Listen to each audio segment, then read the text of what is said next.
Now that we understand our ideal user and we know his experience, we can jump into the next phase of design thinking, that is define. In design thinking, a crucial step is creating a clear and actionable problem statement that guides the search for a solution. This can be challenging because it involves summarizing what you've learned about user in the initial empathize stage. Being able to express a precise problem statement is important because it helps steer the creative process in the right direction, supporting both you and your team in finding effective solutions.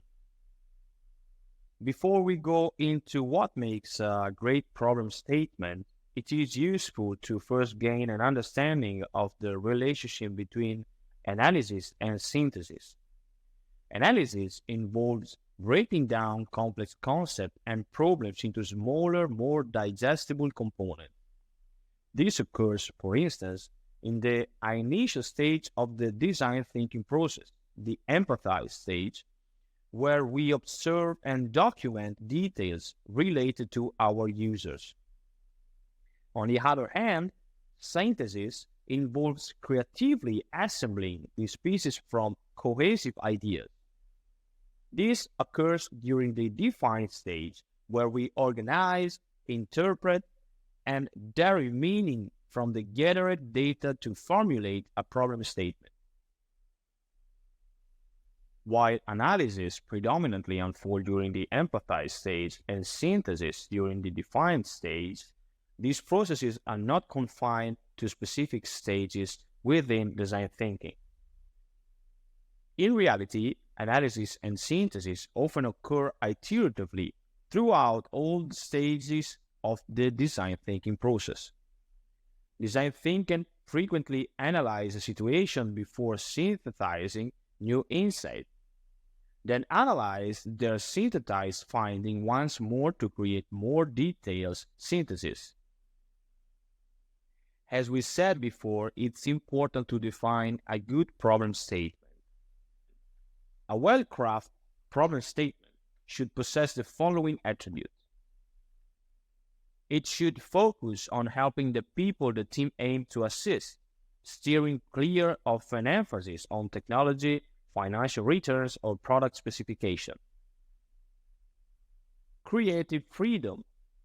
The problem statement should not overly limit how the solution can be implemented, avoiding a narrow focus and refraining from specific technical requirements.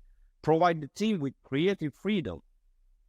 This flexibility allows the exploration in areas that may yield unexpected value and insight for the project. Narrow enough for manageability. While a broad problem statement like improve the human condition can be overwhelming, an overly narrow focus can limit creativity. Therefore, a well-defined problem statement should strike a balance, providing sufficient constraint to make the project manageable without hindering exploration and innovation. To formulate a good problem, it may be useful to answer these 4 questions. Reply to this question could help you formulate a list of problems with the same pattern. You can compare all the problems you found out with or your team to start with the right one. Why is it a problem? This question prompts an exploration of the underlying issue and the significance of the problem. Understanding why it is a problem provides insight into its impact, allowing for more targeted and effective solutions. Who has a need?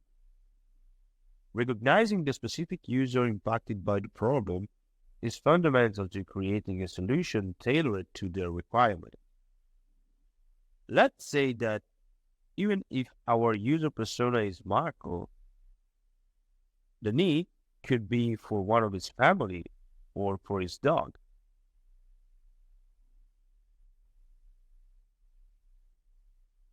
When does it occur? Determining the timing and context of the problem occurrence is essential.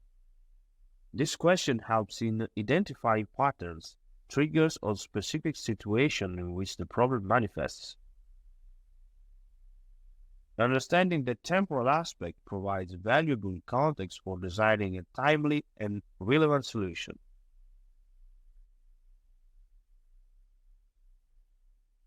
How is it being solved today?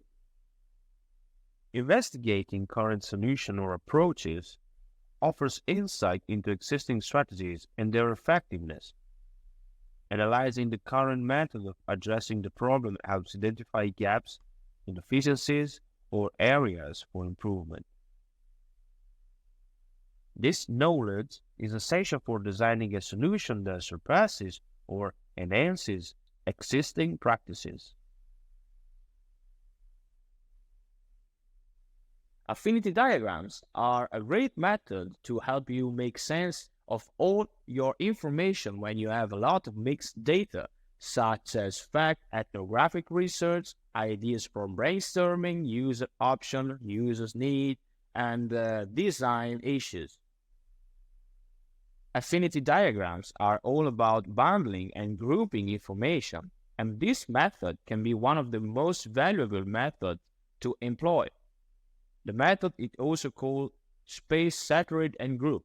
The term saturate relates to the method in which everyone covers or saturates the space with images and notes in order to create a wall of information to inform and start grouping the following problem-defined process.